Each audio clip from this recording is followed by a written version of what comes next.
A few months ago, I had the opportunity of a lifetime. I played one of the world's most famous and beloved golf courses, Pebble Beach. Jack Nicklaus has said if he had one round of golf left to play on this earth, he would play at Pebble Beach. It was the site of Tiger Woods' domination in the 2000 U.S. Open, where he won by the largest margin ever in a major.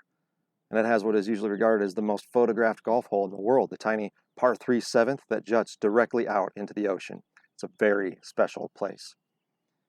I had played twice in the week before leaving for my trip, and I played well, breaking 80 fairly easily on quality courses here in Scottsdale.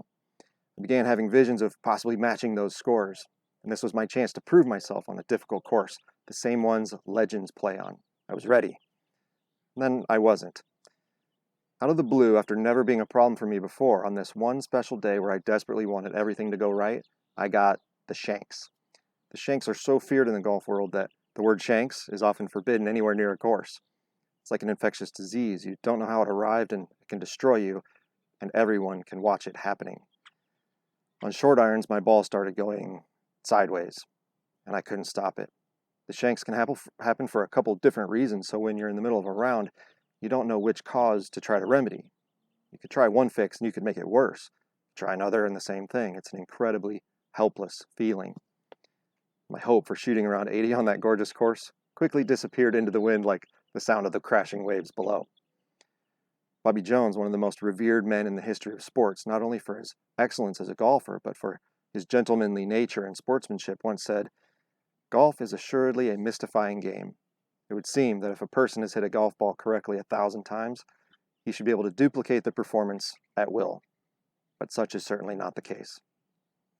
From my first shank with my gap wedge on the very first hole to my fifth shank with my sand wedge later in the round, I wrestled with the turmoil Jones famously said of golf, that it is a game that is played on a 5-inch course, the distance between your ears.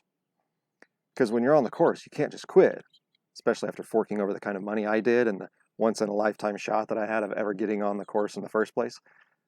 Golf is a game of skill, yes, but it's actually one of perseverance.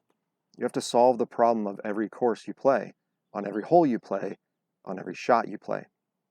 So, where is such wisdom to be found? Well, for many of us, we might turn to our education, the knowledge we've gathered over years of learning. That can be a problem. There was no math equation for helping me deal with my frustrations. There was no code a computer engineer could write for me to help me focus on the next hole. There was no app that could change the wind direction that day.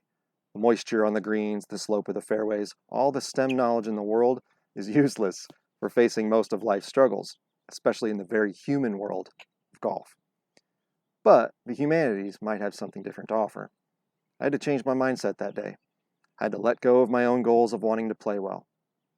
As Roman emperor and philosopher Marcus Aurelius said, "And how trivial the things we want so passionately are." Instead, I had to decide to just do my best under the difficult circumstances.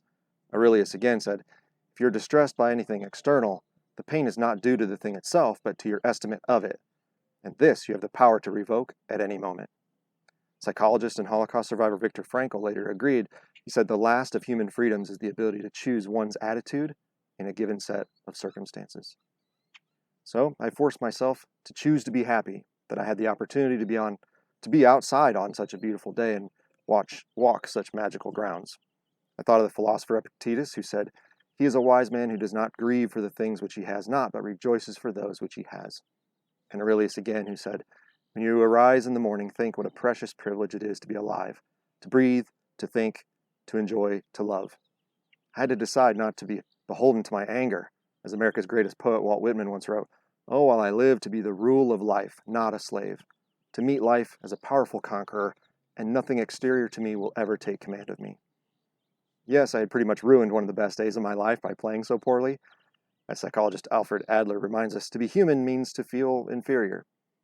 But that day also reminded me a lot about myself, what I'm able to endure when things don't go as planned, when pressure mounts, when hopeless frustration sets in. I'm tougher than that. I'll be better next time. And even if I'm not, I can handle it. In Henry VI, Shakespeare writes, "Let me embrace thee sour adversity, for wise men say it is the wisest course." And as psychologist Carl Rogers said, "I accept confusion, uncertainty, fear, and emotional ups and downs, because that's the price I'm willing to pay for a fluid, perplexing, and exciting life. The man who is educated is the one who learns to learn." So when you study humans, their lives, their minds, their souls, this is the type of education you get. Whether you're on a golf course or in a much more difficult trial of life, you'll be able to respond with wisdom and bravery. Not many other fields of study can give you that. It's still tough to think about that day, but I try to remember it fondly as a day spent with loved ones amid God's amazing creation. I'm glad I had the humanities with me that day, and I've mostly let go of my disappointment. But I sure do hope I get another chance to tackle that course someday.